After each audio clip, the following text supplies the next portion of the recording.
What's happening, fishing friends? Welcome to another episode. Summer weather is here. It's been like in the 90s the past few days, and man, you can tell the fishing has definitely been summer-like. So I figured now's a great time to talk about my top 5 summer bass fishing lures. And I'm going to go over everything. I'm going to show you the baits and give you some ideas of what I use. I'm going to go over the combos and even a tip for fishing each one of these lures to hopefully help you out when you're out on the water next time. So without further ado, I have to start out with my favorite, the Topwater hollow body frog. If you've been around my channel any amount of time, you know I am addicted to frog fishing. You know, with those warmer temps, a lot of the places you're going to have vegetation growing up, the water starts to clear up a little bit, you start to get the algae and stuff. That is a perfect time, and sometimes out of necessity, just because the places you were fishing in the spring, you can't even fish them now because there's so much grass and stuff. It becomes like the deal. You have to use something like this just to be able to get in there. But besides that, it's honestly my favorite way to catch bass. It's just those blow-ups. It sounds like somebody throws a bowling ball in there. Oh, I live for it. So what are some of the frogs? This year I have been using the Spro frog a lot. Spro is actually what I started throwing first off when I started picking up some frogs. This and Booyah. I've got a Booyah in here too, but the Spro and like that leopard frog looking deal. And then the Booyah frogs, this guy is all sorts of tore up. That's Old Smoky. That's like a secret color. That's an old frog right there. But Old Smoky's a good one. If I had just one color to choose, it would be all black. I mean, that has been my biggest producer for the past few years, a straight black frog. Otherwise, an all white frog. This is the 6th Sense Vega frog. I am really liking their frog. It's kind of a longer profile you can see here compared to like the Pad Crasher. A longer body. It walks really well, but it's got kind of that cupped mouth. You can kind of see it there, and it spits really easy. Big fan of that one, but all black is my favorite. All white is great if you've got bass that are feeding on white bait fish, whether that's, you know, wiper, crappie, of course shad, big during shad spawn, that color. And then also going over to something with some chartreuse on it if you're fishing around bluegill. So that could even be like more of a green pumpkin with chartreuse on it. Something like that to imitate bluegill. Those are really the 3 colors that I use, but again, if I could just choose one, it would be all black. So like I said, the brands, the Booyah Pad Crasher is awesome. This is the Mega Bass Big Gabo. I didn't want to like that one because it was so expensive, but walks really well. Great hookup ratio, and it's got this kind of cup mouth. They call it their catamaran mouth style.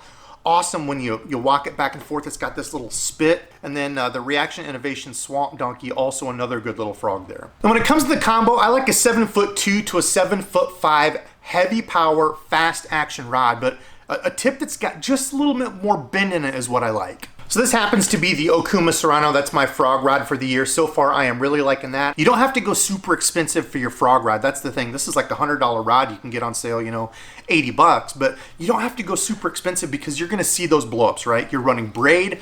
I always run at least 50-pound braid. 65 is my go-to just because when you get in all that thick stuff, I'd rather be safe than sorry. I've broke 40-pound. I even had a bad experience with some 50-pound recently. So a 7-speed reel. This is the Okuma Komodo, the 200 size. You want to make sure you've got a reel with a little bit more line capacity because going with that 65-pound braid, it's a little bit bigger diameter. If you go with a reel that's got like a real shallow spool, you might be, you know, getting to the end of the cast and not getting anywhere close to where you're aiming because you can't get out there far enough. So keep that in mind. Now, a tip for frog fishing is I see a lot of people think that you need slop, right? You need the thick algae and all that. You don't need that. You can throw a frog under overhangs and walk it out of there.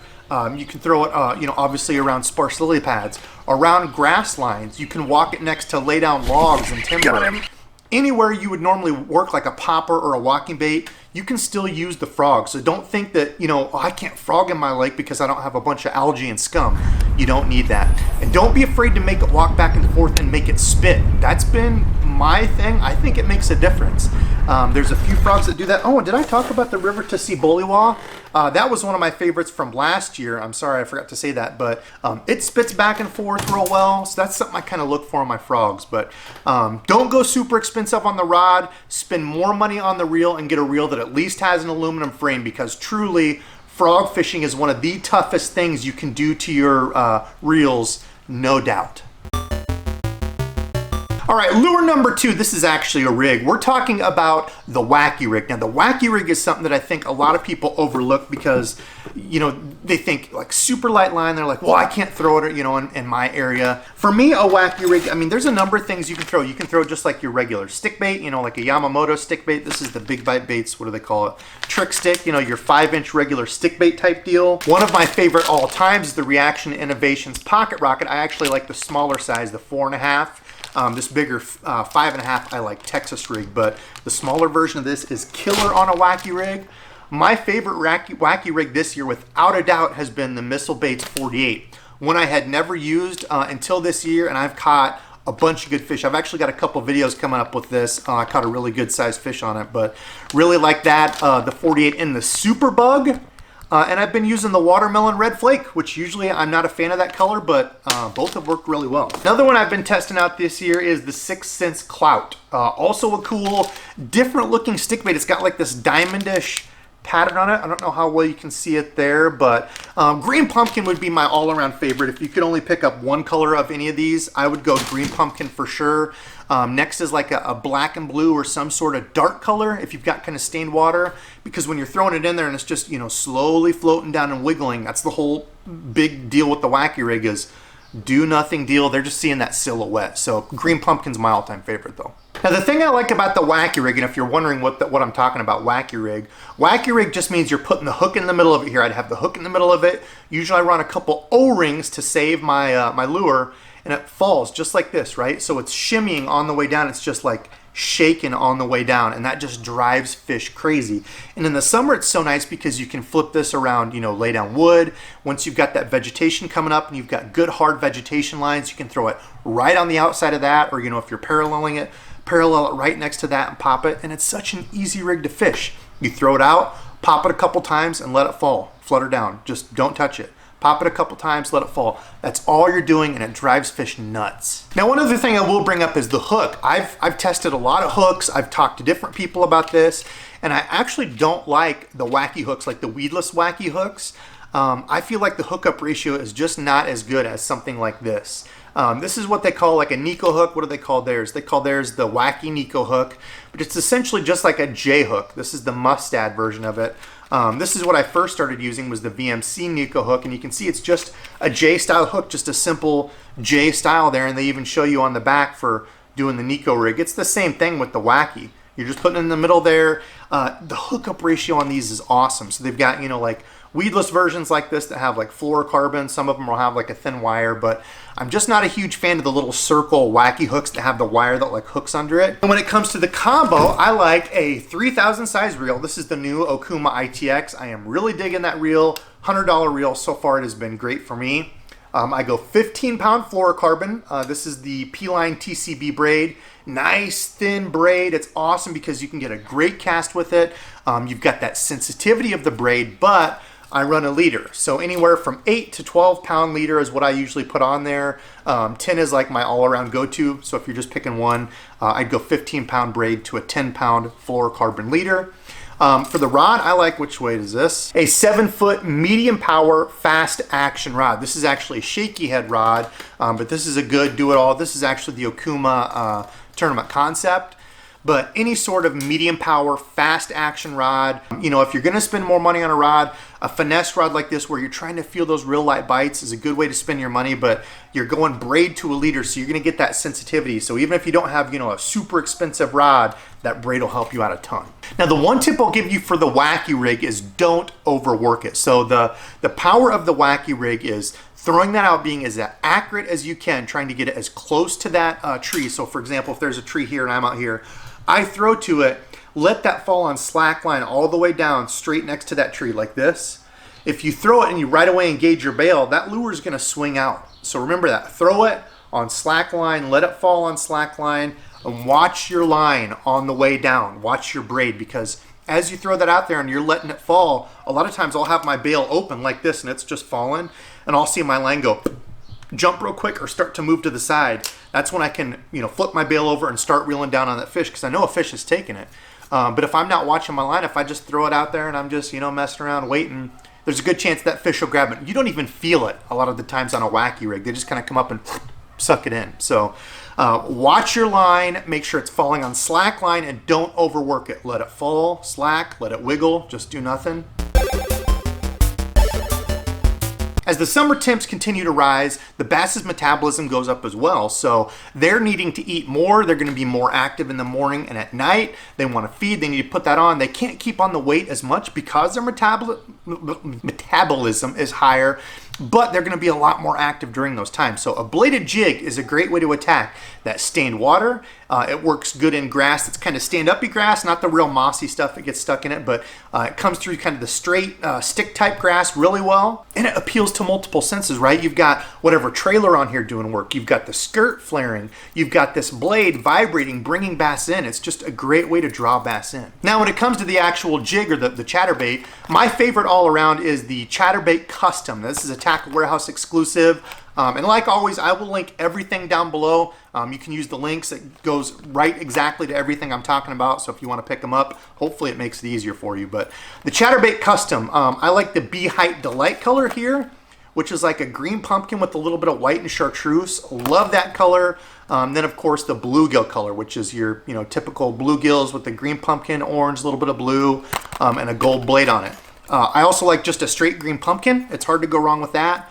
Or some form of black, like either a black and red or a black and blue. This is the Strike King Thunder Cricket. Something dark in that really dirty water. And then for third color would be like some sort of white. So if your fish are primarily feeding on shad or crappie, whatever it is, white does great as well. Then when it comes to the trailers, ton of different options out there. For me, a paddle tail has always been one of my favorites. The Reaction Innovations Little Dipper or Skinny Dipper, depending on if you want a larger or smaller profile. Love their swim bait, works great. The Gary Yamamoto Zaco, that's what I have on there. It's a little bit different. You can see it has this segmented tail, so it works really well with the vibrating jig. It's not fighting it. You don't want a trailer on here that's too big that's going to fight the action of the chatterbait because it's going to chatter back and forth, so you want something that works well with it. You can even go with something finesse like a Zoom Fluke or this is the 6th Sense Flush. Bite it down just a little bit and have that tail sticking off the back, and it's literally just that fluke tail back there vibrating. So those are some of my top picks. Let's see, anything else? Now when it comes to the actual brands, like I said, I actually really like the Strike King Thunder Cricket. It's a little less vibration, so it's a little bit more subtle. Of course, the Z-Man Jackhammer is all the rage, 18 bucks. It is extremely reliable. I mean, as soon as you start cranking it, it's vibrating. That can be the issue with some of the less expensive vibrating jigs. You throw them out there and you have to give it like a hard pull, or it takes a minute for it to actually start vibrating.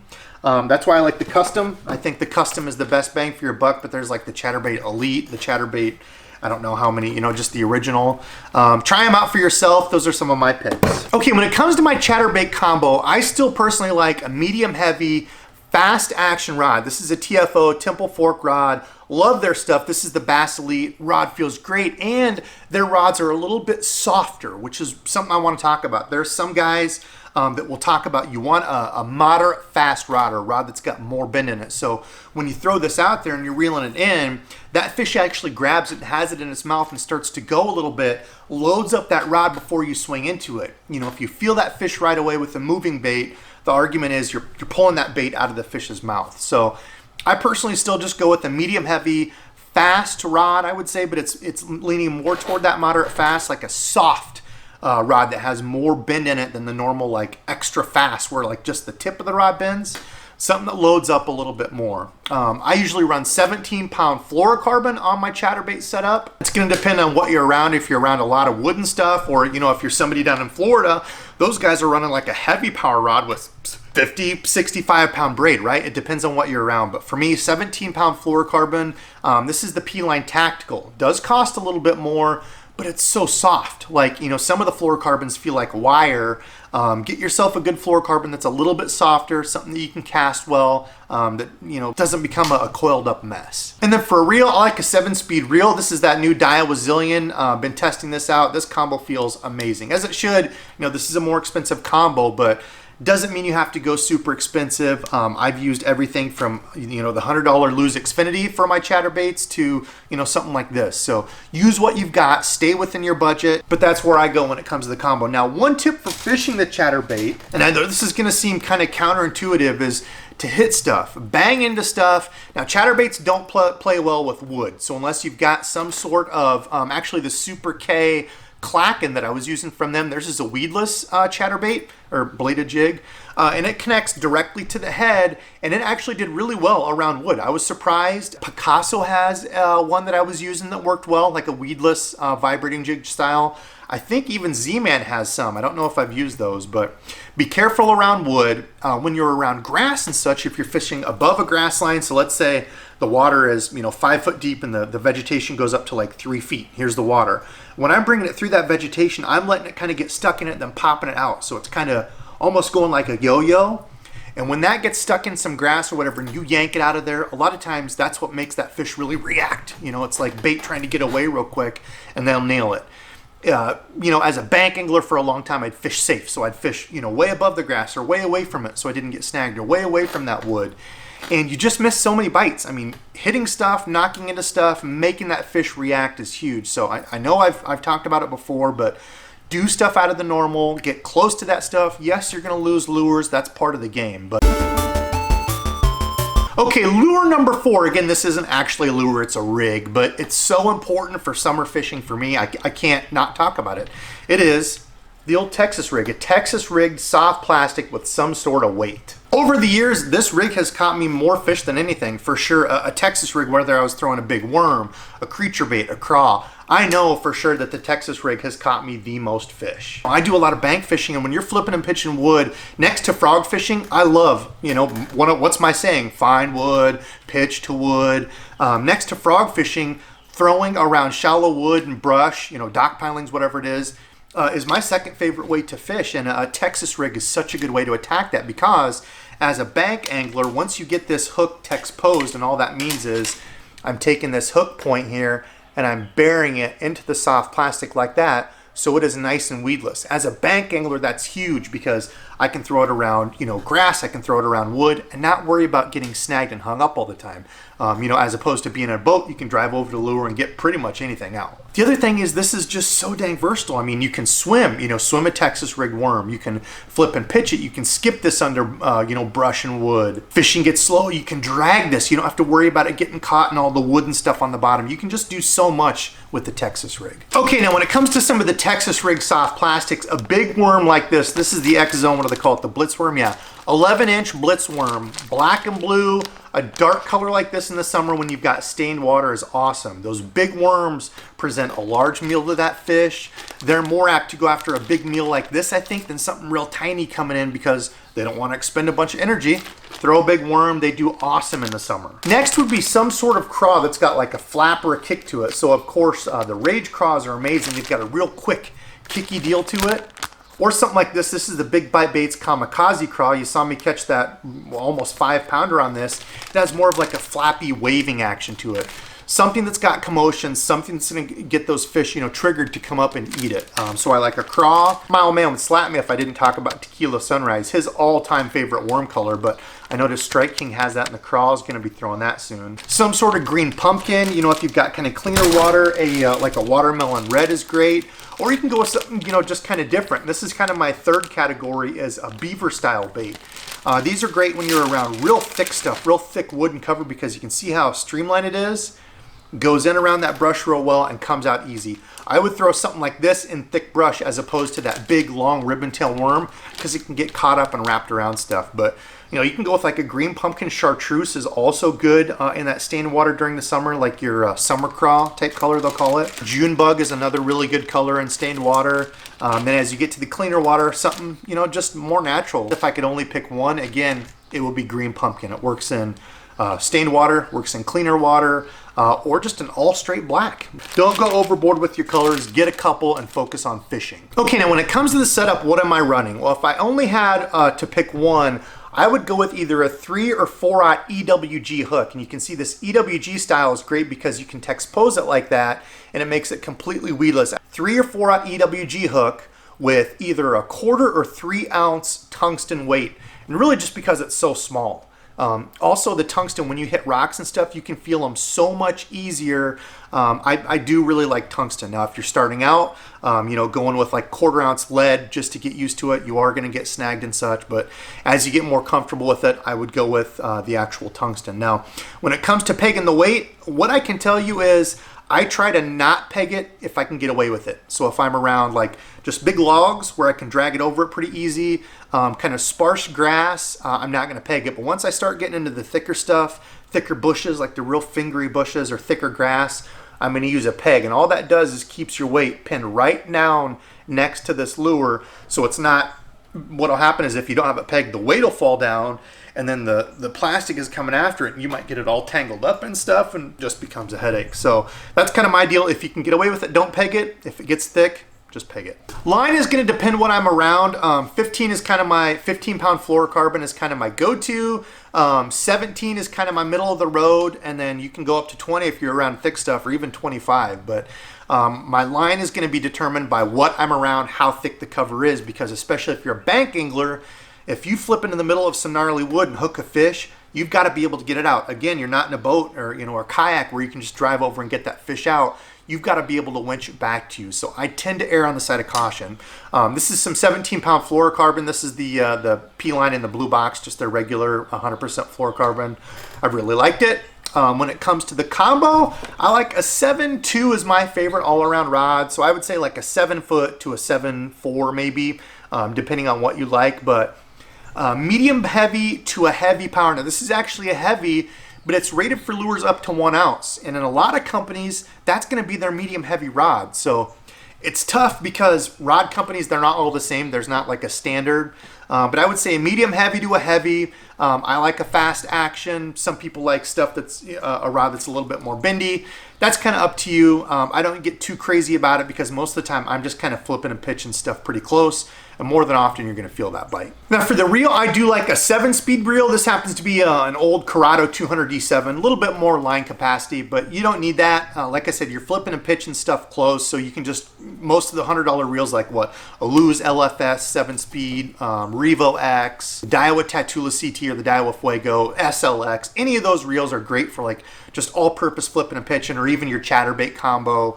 Anything like that, you don't really need anything too specialized. So now one big tip for the Texas rig is vary up and hit whatever you're hitting at different angles. So what I mean is, like, if you come by a laydown, I see a lot of guys come up to a laydown and they'll throw like right at the front of it, maybe twice, and then move on. Like, oh, if there's a fish there, it would have got it. I can't tell you how many times I've hit a laydown from different angles, right in front of it, to the sides of it. When it's really hot in the summer, sometimes you have to get right in the middle of it, right in the heart of it, and almost hit those fish on the head, because if it's not right there, they're not moving out 3-4 feet to just come out and attack that lure. If it's a good big size piece of cover, there's going to be multiple fish on it. So don't fish safe. Don't just throw like 2 feet out from it and say, oh, there's nothing there. Pick it apart, especially if it looks fishy. That's what Randall always says. If it looks fishy, fish it. Well, yeah, I agree. And of course, find wood, pitch to wood.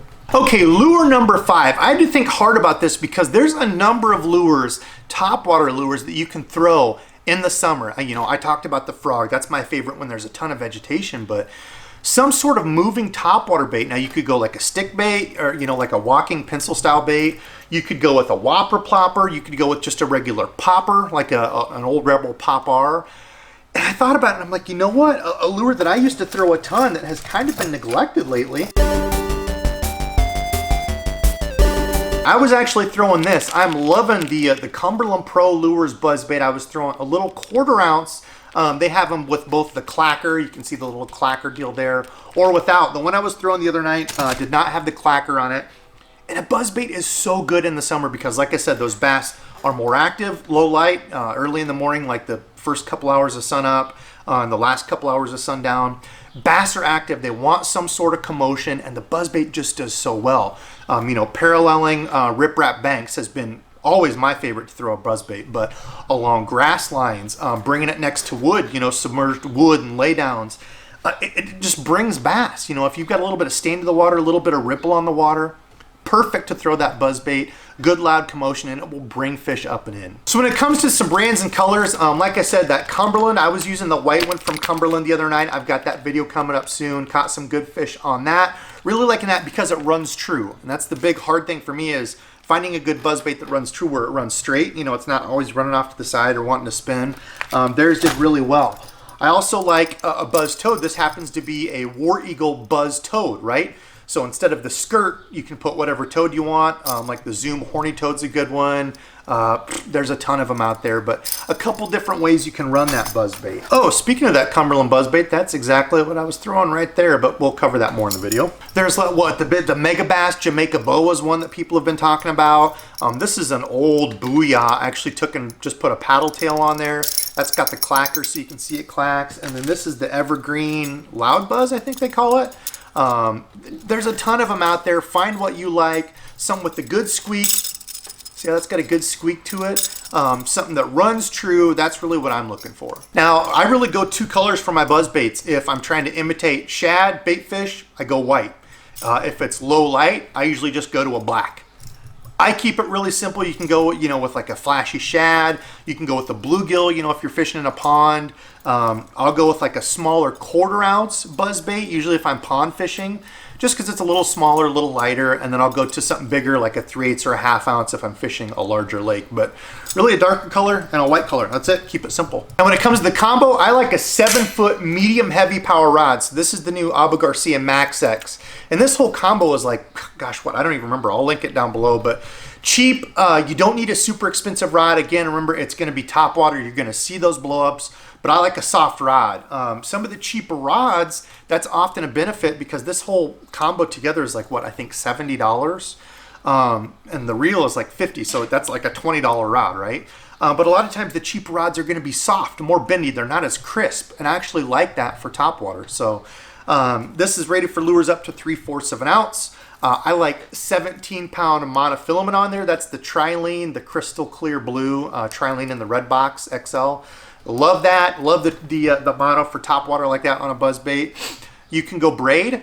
Some guys go fluorocarbon, because you're keeping that bait moving. Fluorocarbon doesn't float, but like I said, as soon as you throw that buzz bait out, you're winding it in and it's staying on top. So you can do that too. But I generally like a 7.5 speed reel. Now against the norm, this is a 6.4 speed reel. And you're thinking, well, that's a buzz bait. You need a super fast reel, right? No, it just means you have to reel faster. So when I throw this out, I'm really working. If you had a faster, like 7.5 or even an 8-speed reel, you can throw it out and you're not working as much. But if you don't have a high-speed reel, don't worry. Like I said, this is a 6.4 and I was throwing a whopper plopper on it and the buzz bait works just fine. All right, now my tip for fishing that buzz bait is, like I was saying, keep your rod tip up. So as soon as you cast, you want that rod tip up and you want to be reeling as soon as it hits the water, because a lot of times if you're throwing like around down wood or, along a grass line or whatever, that fish might come within that first, crank or two. Even sometimes right as it's hitting, it's starting to go, you're going to get that blow up. So with a buzz bait, be ready. A lot of the times those hits are going to come just as soon as you're getting to that, and be ready when that buzz bait is coming past those high interest or high percentage spots, wood or whatever. Be ready, because you're going to get that blow up and you're going to want to yank it away. Just keep reeling. Keep reeling. If that fish has it, it's going to load up, and as soon as you start to feel that weight, then you can pull into it.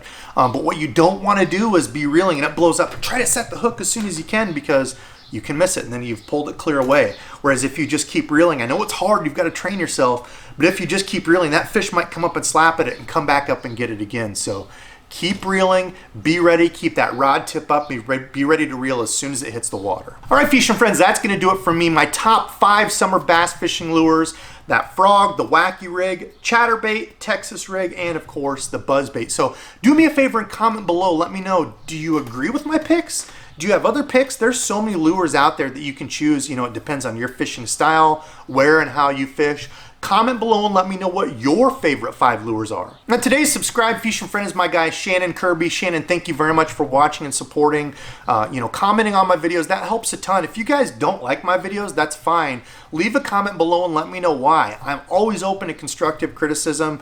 And for those of you who do like my content, like Shannon, I appreciate it when you do leave a comment and say, hey, I like this. I like seeing this. I can relate to how you're fishing, or I like how you explain this.